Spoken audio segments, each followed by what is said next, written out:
Jésus, nous voulons apprécier ta sagesse.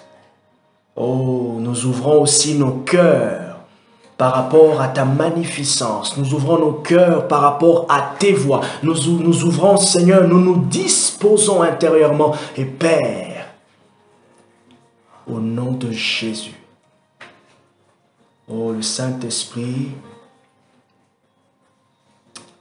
me donnait une indication pendant que nous étions en train de chanter. Je sentais ça, une forte direction prophétique.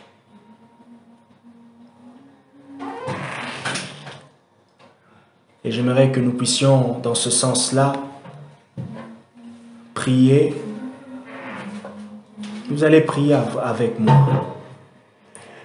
Vous allez dire Amen, vous allez recevoir la prière que je vais faire pour nous tous concernant l'obéissance. L'obéissance à Dieu. Dieu lui-même dit l'obéissance vaut mieux que les sacrifices. Et nous pouvons tous être d'accord que la puissance de la sacrificature de Jésus repose sur son obéissance inconditionnelle. Il a obéi jusqu'à la mort à la croix.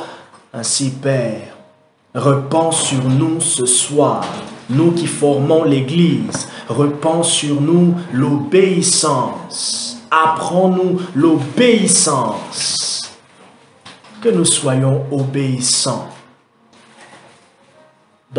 conformément à ta parole, que nous soyons obéissants par rapport aux directives que nous recevons de toi de manière prophétique, que nous soyons obéissants par rapport à la direction que tu donnes au sein de l'Église, que nous soyons obéissants, Saint-Esprit, par rapport à ton leadership au sein de l'Église, mais aussi ton leadership dans nos vies personnelles.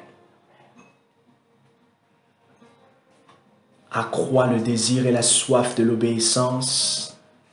Au nom de Jésus, j'ai prié. Au nom de Jésus, j'ai demandé. Au nom de Jésus, j'ai prié. Au nom de Jésus, j'ai demandé. Amen. Amen. Yezotosh tavalazane. Yes. Jésus, merci.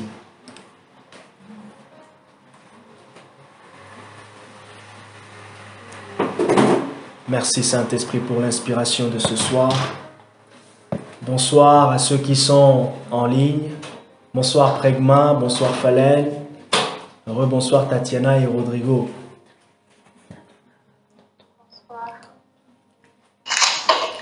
Bonsoir. Bonsoir. Bonsoir. Prenez avec moi Jean chapitre 10, le verset 11.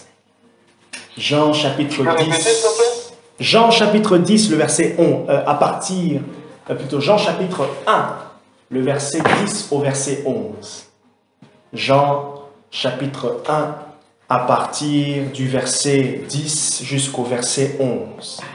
C'est la section, la partie de l'évangile de Jean qui est appelée de manière, je ne sais pas si je vais dire dans nos Bibles, c'est marqué épilogue ou prologue de Jean. C'est un peu comme l'introduction de l'évangile de Jean fait par l'apôtre Jean lui-même. Il pose les bases. D'ailleurs, les 18 premiers versets, ou je dirais même les 10 premiers versets de l'évangile de Jean présentent les caractéristiques de la divinité de Jésus, les adjectifs importants que l'on peut souligner, que l'on peut avancer pour affirmer que Jésus est Dieu. Jean présente les mots comme la vie, la lumière. Ok? Il parle de la vie et de la lumière. Ok? La vie et la lumière comme caractéristiques divines de celui qui est la parole, qui est le logos et qui est même le rhéma. Ça veut dire la révélation même. Ok? Le rhéma, c'est cette parole instantanée que Dieu donne. Cette parole que c'est le réma, c'est cette parole instantanée, cette parole qu'on peut appeler cette révélation, cette illumination, cette lumière qui vient comme ça en un instant donné, dans une situation donnée et vous ne vous attendez pas. Ce qui est bien avec Dieu qui le rend aussi authentique, c'est qu'on ne peut pas le prévoir. On ne peut pas le programmer. On ne peut pas programmer les manifestations du Saint-Esprit. On ne peut pas programmer ce que Dieu va faire. Par contre, on peut s'attendre. Il y a une différence entre s'attendre et programmer. Ok? Celui qui s'attend, il y a la foi. Celui qui s'attend se repose sur des indications, des indices. Celui qui s'attend se repose sur ce qu'il a déjà vécu, sur ce que Dieu lui-même a dit. D'ailleurs, c'est pour cela que l'attente, attendre Dieu, s'attendre Dieu est tellement puissant parce que celui qui s'attend à Dieu se repose sur ce que Dieu a dit lui-même qu'il pourra faire.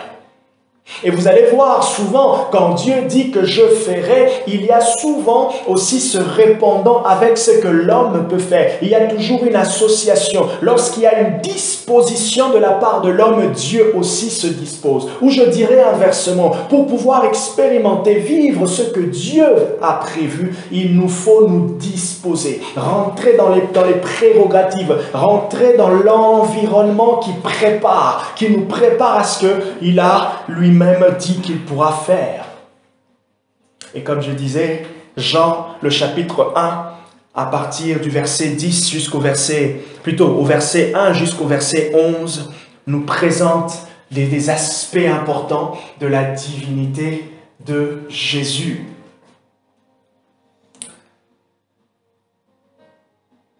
Regardez ce qu'il dit, Jean chapitre 1, verset 10 au verset 11. Elle était dans le monde, et le monde a été fait par elle, et le monde ne l'a pas connue. Parlant de quoi? Parlant de la lumière. Le verset 9, vous pouvez retrouver pour comprendre le sens. Le verset 11. Cette lumière est venue chez les siens, et les siens ne l'ont pas reçue. La lumière est venue chez les siens. Dans ce contexte, les siens, ce sont les Juifs. La lumière qui brille et qui éclaire tout homme. Le verset 8, plutôt le verset 9. Cette lumière qui brille et qui éclaire tout homme est venue vers les siens, mais les siens ne l'ont pas reçu. Jean présente Jésus comme étant la lumière. D'ailleurs, le chapitre 8 et le chapitre 9, plutôt le chapitre 8 et le chapitre 9 de l'évangile de Jean nous présentent Jésus comme étant la lumière. Et il dit, elle est venue, elle est allée vers. Mais ceux vers qui elle est allée ne l'ont pas reçu. Et vous avez, pour ceux qui ont reçu mon message, mon SMS, ce message s'intitule « Ils l'ont manqué » ou « Ils ont manqué leur visitation. » Ils sont passés à côté. Ils l'ont manqué. Ils ont manqué Jésus. Ils ont raté leur visitation. Je vais nous emmener à comprendre, à vous donner quelques raisons qui font qu'on peut passer à côté de ce que Dieu fait. On va regarder un peu quelques passages bibliques dans la controverse que Jésus a eue durant son ministère avec les pharisiens. Oh, c'est tellement drôle de remarquer que la plus grande difficulté, Jésus a eu du mal, la difficulté, la plus grande barrière que Jésus a eue dans son ministère, ce n'était pas avec les gens du peuple, mais c'était avec la classe religieuse. Waouh, c'est bizarre. C'est bizarre. C'est comme si aujourd'hui vous dites, quelqu'un, vous savez que ça c'est un élève intelligent, mais c'est l'élève intelligent qui échoue. C'est contradictoire.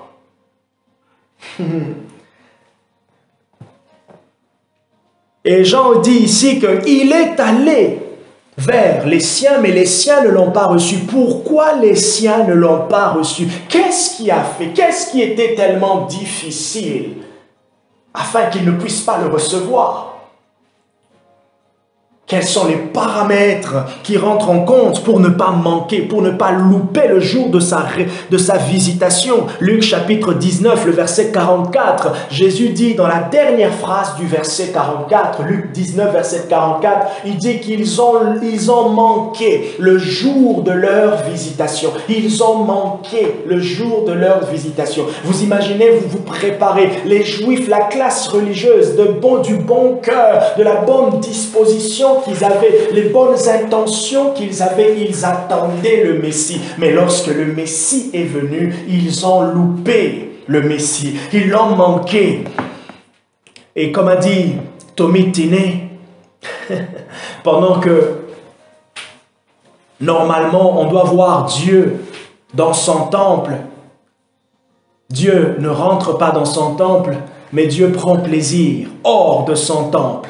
Et ce sont ceux qui sont dehors, à l'extérieur, qui ne sont pas dans son temple, qui expérimentent, qui vivent, qui reçoivent la révélation fraîche de Dieu. Et ceux qui sont dans le temple ne sont privés. Comme on a vu dans le chapitre 3, je ne sais pas, chapitre 3 ou 2, il parlait la maison du pain. Chapitre 2. Ouais, chapitre 2. La maison du pain. Jésus dit qu'il est le pain de vie. Là où on doit trouver le pain, c'est chez le boulanger, pas chez le boucher. Et inversement, on trouve la viande, la bonne viande, le bon steak.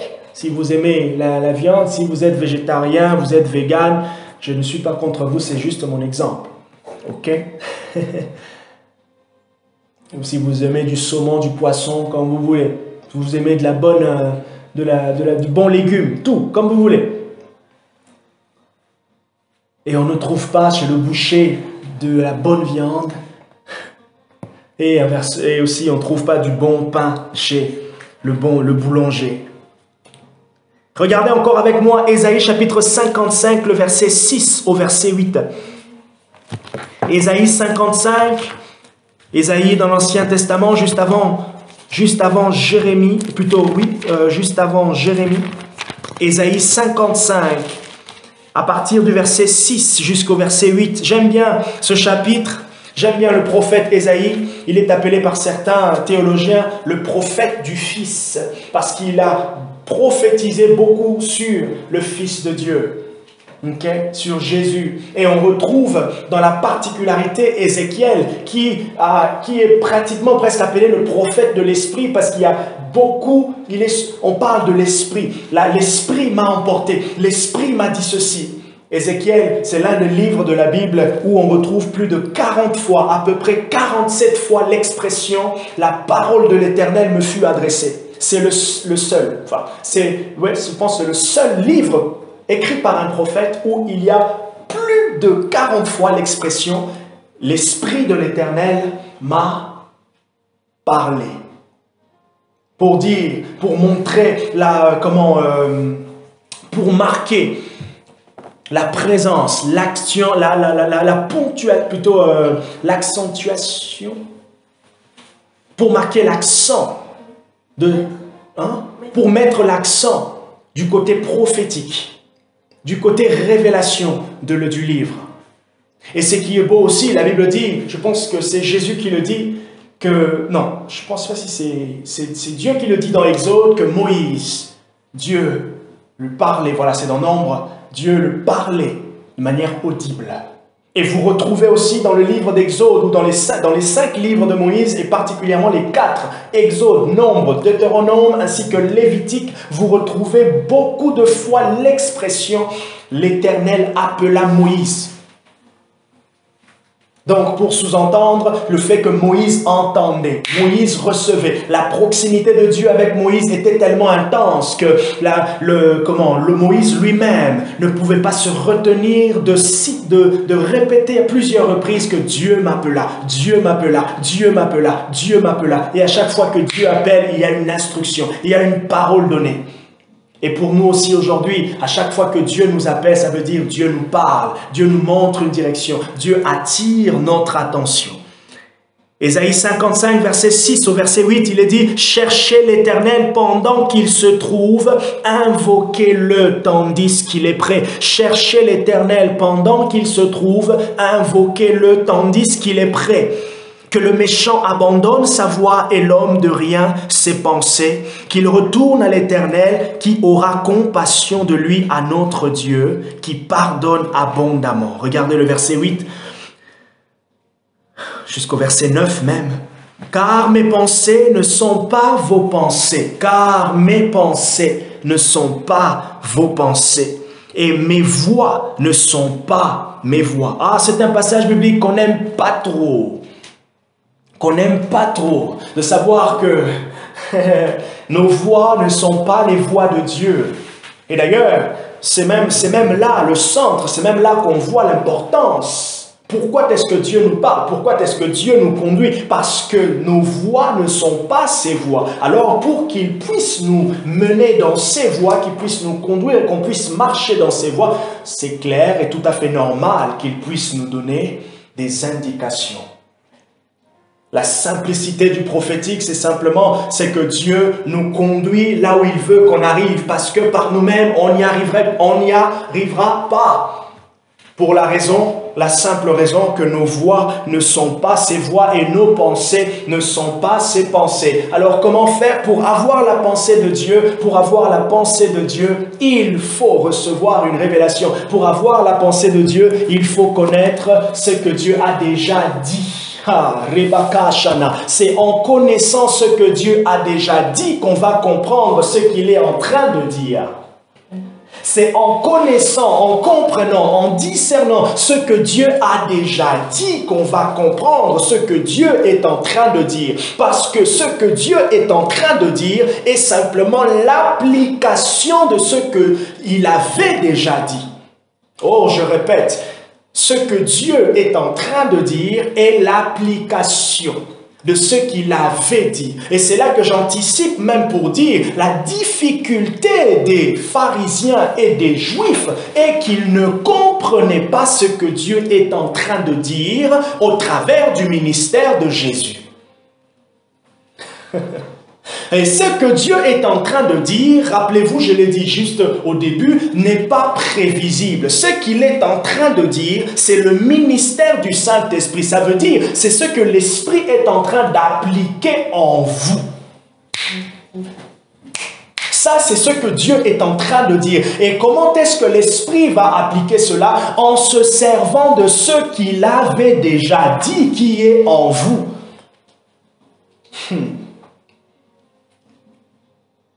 Est-ce que ça va? C'est ainsi que Jacques peut nous encourager à pouvoir être des auditeurs qui n'oublient pas. Je ne sais pas si c'est le chapitre 1 de Jacques ou c'est le chapitre 2. Non, peut-être, je ne sais plus. C'est le chapitre 2 ou le chapitre 1. Il dit, il ne faudrait pas que nous soyons comme des gens qui écoutent et qui ne mettent pas en pratique. Mettre en pratique nous permet de pouvoir comprendre ce que l'Esprit veut faire au travers de ce que nous avons entendu. Autant les cieux sont élevés. Ésaïe 55, verset 9. Autant les cieux sont élevés au-dessus de la terre, autant mes voix sont élevées au-dessus de vos voix et mes pensées au-dessus de vos pensées. Dieu tellement élevé.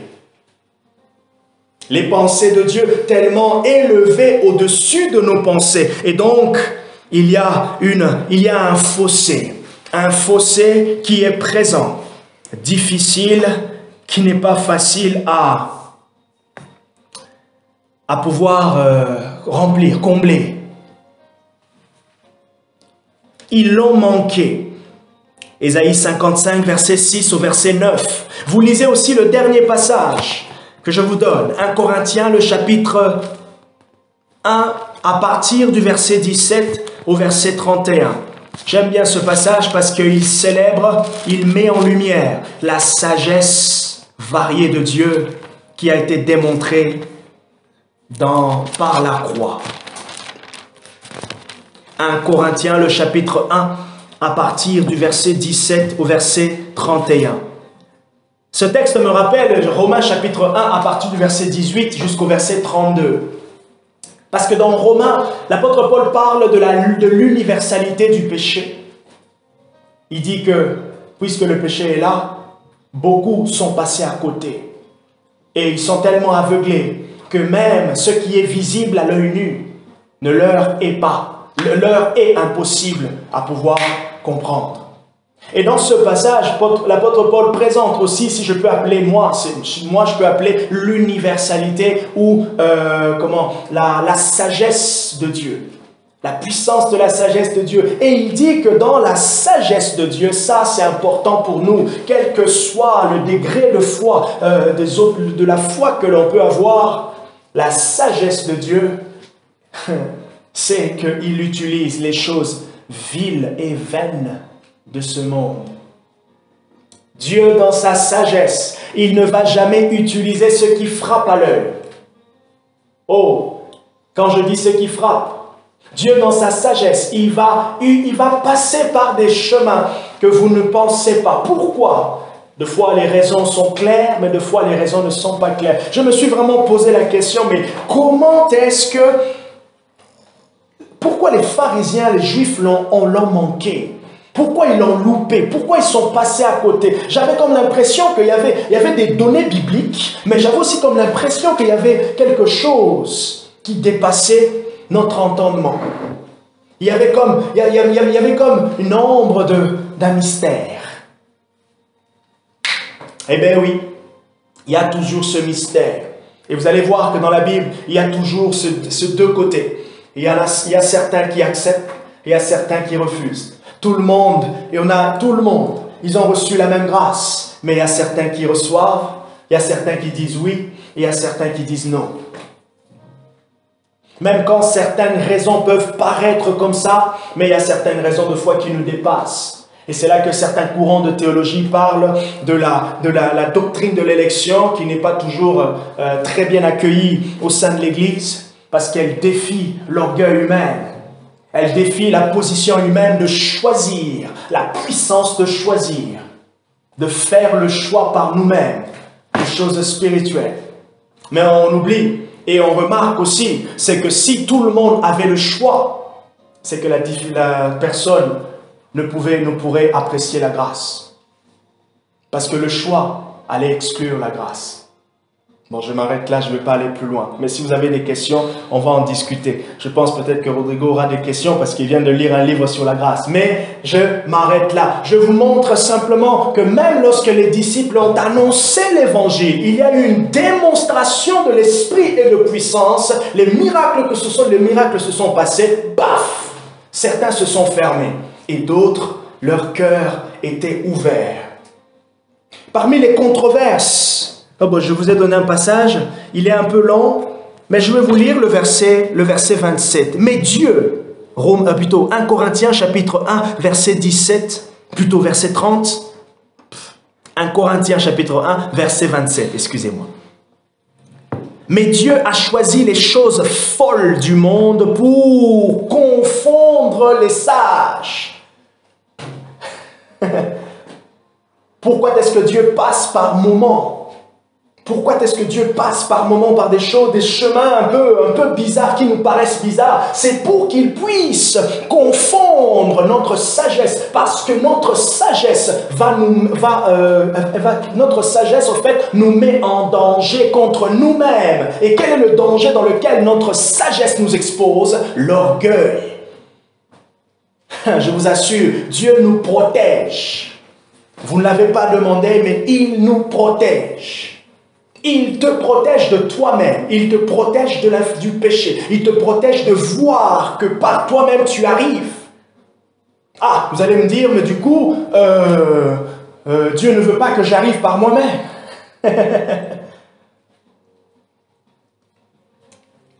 La faiblesse de notre caractère, la faiblesse due au péché, c'est celle-là qui va créer la barrière et nous dire, nous n'avons plus besoin de lui. Et comment est-ce que Dieu a choisi de confondre les sages qu'est-ce qu'il a fait?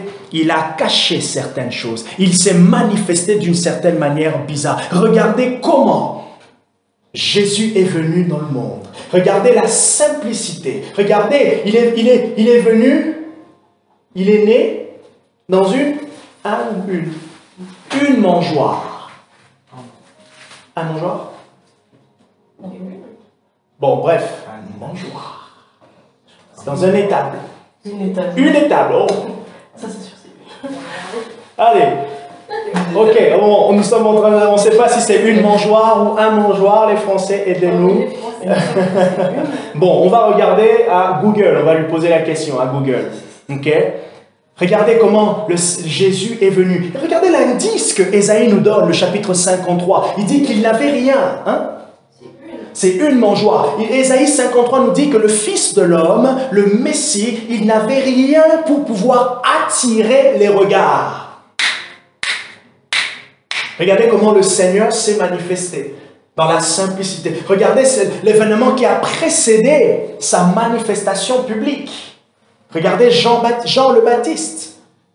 Vous allez voir toujours ce caractère, cette empreinte dans la manifestation de Dieu. Il y aura toujours quelque chose qui sera, je veux dire, inattendu. Ça sera peut-être une personne auquel vous ne vous attendez pas. Ça sera une manifestation auquel vous ne vous attendez pas. Quelque chose qui dépasse vos prévisions. Est-ce que ça va? Ils l'ont manqué. Pourquoi? Parce que la raison ici, il y avait une sagesse. Et une sagesse que Dieu voulait confondre. Sagesse des hommes. Mais maintenant, le bien, c'est que ce n'est pas pour nous faire, nous embêter. Mais c'est que derrière, lorsque l'on saisit la profondeur de cette sagesse, qu'est-ce qui ressort de nos bouches? La louange. On peut lui dire clairement que c'est par toi notre salut. On peut lui dire clairement qu'il n'y a que toi qui pouvais le faire. On peut lui dire clairement, j'avais manqué, je n'avais pas vu, mais toi tu l'as fait et tu l'as fait comme tu le prévoyais.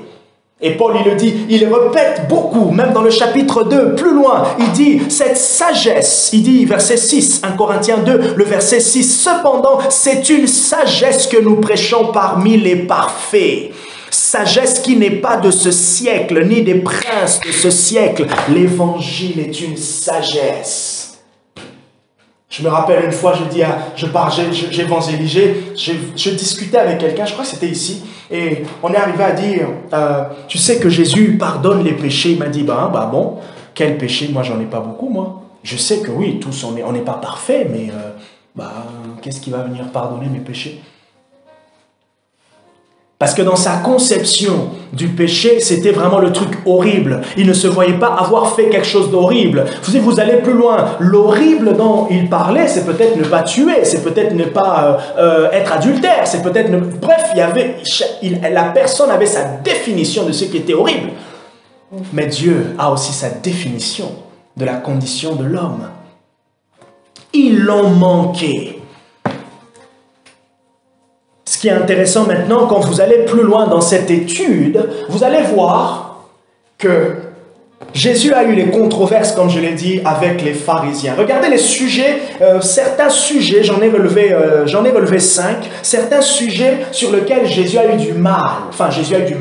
Les sujets qui ont causé des discordes entre Jésus et les pharisiens. Par exemple, Luc chapitre 5, versets 27 à 39. Vous le notez quelque part, je vous dis simplement le thème de la discussion. Luc chapitre 5, versets 27 à 39. Ils ont discuté sur le manger, le boire et le jeûne. Les pharisiens ont reproché à Jésus que ses disciples ne jeûnent pas.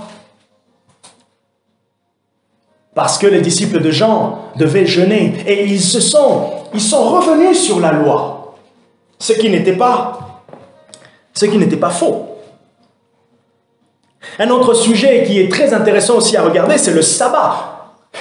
Comment est-ce que ils ont reproché à Jésus de ne pas respecter le sabbat. Le sabbat. Luc chapitre 6, versets 1 à 11. Oh, ce que j'aime aussi, c'est Luc chapitre 15, le verset 2. Vous lisez le chapitre 15 de Luc, c'est vraiment le chapitre qui ouvre en tout cas notre compréhension sur le cœur de Dieu, la compassion de Dieu. Il y a deux histoires importantes dans ce chapitre, le fils prodigue et aussi le drachme perdu, je crois. La drachme perdue, ce bout de tissu, cette image, la parabole que Jésus parle, cette pièce, voilà, cette pièce perdue. Ok? Et ce qui est beau, avant que Jésus donne la parabole, les premiers versets, le verset 1 et le verset 2 de Luc chapitre 15, Jésus, il est dit que on va lire, lisez avec moi, Luc chapitre 15, à partir du verset 1 au verset 2. Ils l'ont manqué. Luc chapitre 15, à partir du verset 1 jusqu'au verset 2.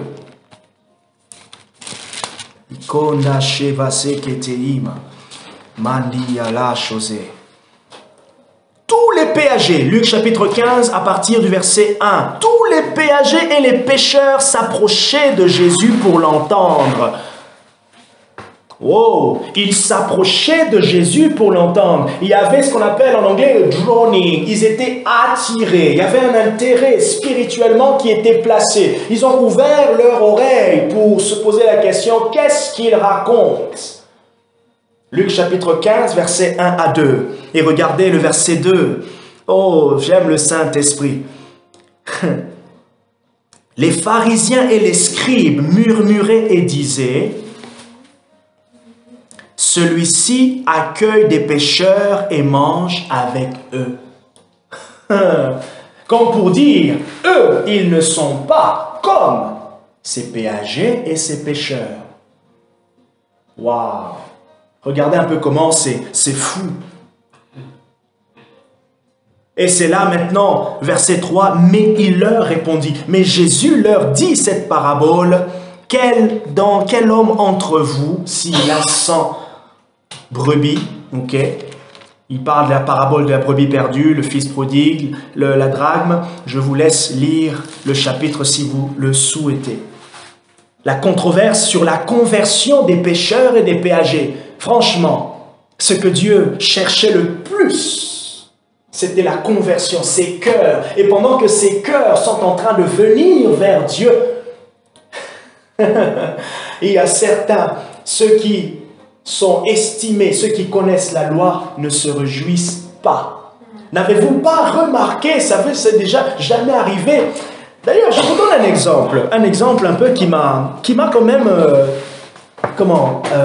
mis la puce à l'oreille, comme on dit, c'est ça, hein? Un exemple qui m'a mis la puce à l'oreille par rapport à moi-même. Pendant que j'étais en train de préparer le culte samedi, dans la nuit, en priant, à un moment donné, le Saint-Esprit m'a amené à beaucoup prier en langue, vraiment insister. Et j'avais comme l'impression, le Seigneur me disait, insiste, il y a quelque chose qui est en train de se passer. J'ai insisté, j'ai prié. Et donc à un moment, voilà, on sent que cette conviction passe, comme si, voilà, c'est bon, tu peux passer à autre chose. Et du coup, le dimanche matin, le culte était bien. Ok? Et à un moment donné, l'atmosphère qui était là, à un moment donné, j'ai commencé à penser, puisqu'on parlait, on chantait très fort, okay? On avait tous la voix et tout ça, tout le monde se déchaînait, bien évidemment, il n'y avait pas des chaînes, hein? C'était une blague.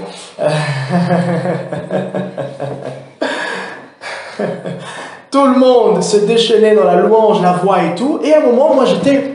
Presque, je commençais à me poser la question, mais du coup, les voisins, ça leur dérange, ça les dérange, et du coup, ça crée une petite distraction.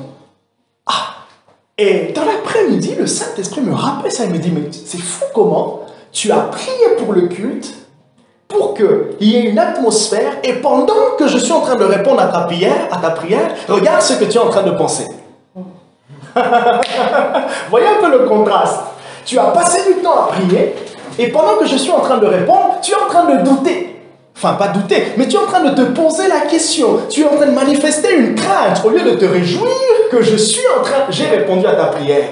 voilà les pharisiens. Voilà comment. Et je me suis dit, mais oh mon Dieu, bon, j'ai peut-être pas manqué, mais oh, j'ai dit, waouh, c'est comme ça. On prie, Seigneur, parle-moi, Seigneur, réponds-moi, Seigneur, enseigne-moi. Et là, quelqu'un vient te dire, Dieu me met à cœur que tu lises tel passage. On a oublié que Dieu est en train de répondre à notre prière.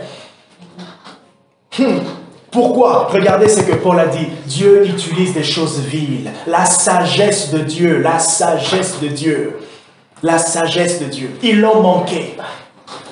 Les pharisiens, ils connaissaient la loi et ils s'attendaient, ils attendaient le Messie.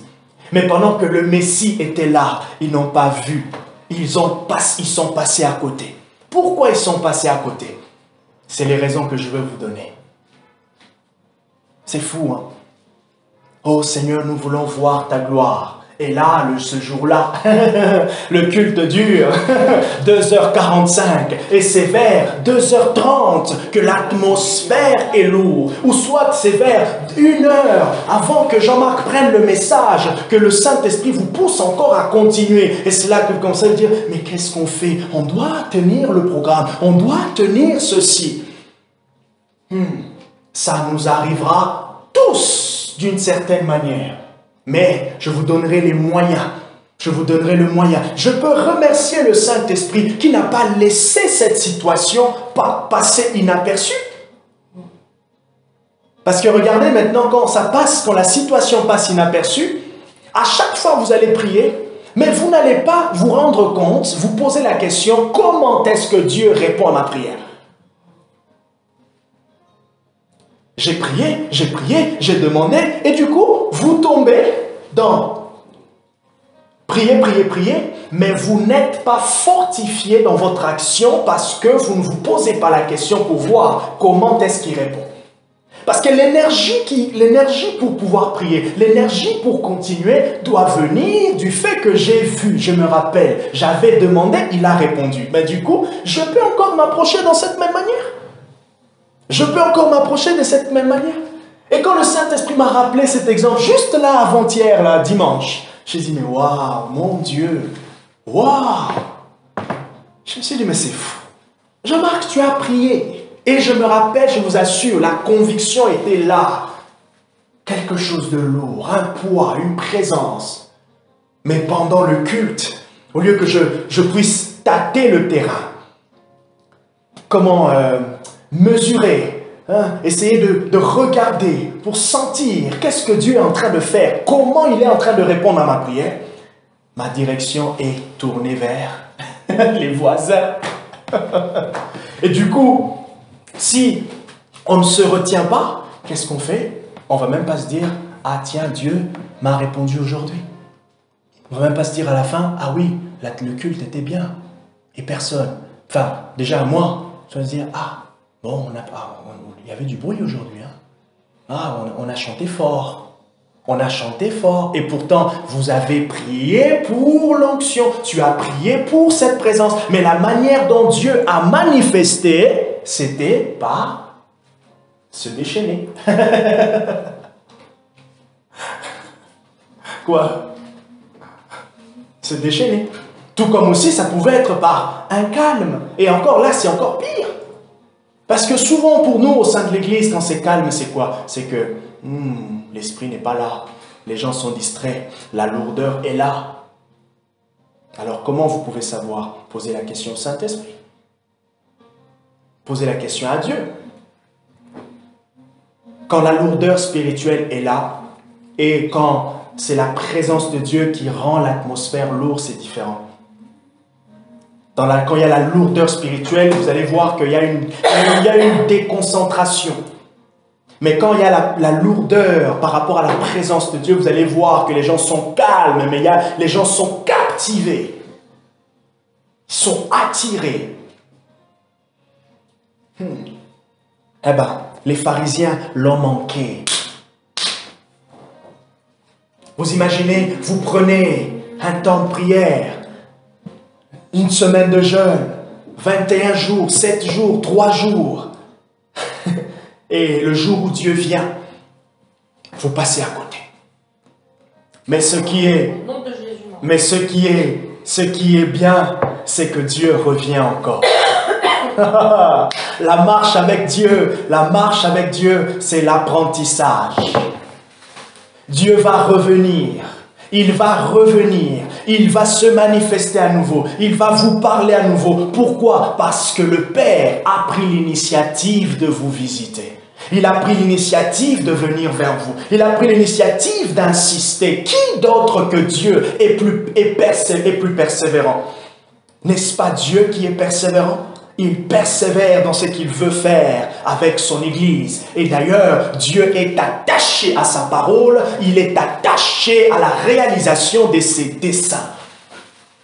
Et si, selon sa décision divine, cette décision qu'il n'a consulté ni la chair ni le sang. Il n'a pas posé la question à Jean-Marc s'il fallait qu'il le fasse avec Lancelot. Il n'a pas posé la question à Macron s'il fallait qu'il le fasse. Il n'a pas posé la question à un prophète, je ne sais pas, au Congo, s'il doit utiliser Macron comme un instrument de réveil pendant que Macron ne croit pas, en tout cas, de ce que l'on sait, ok, ne croit pas en Dieu.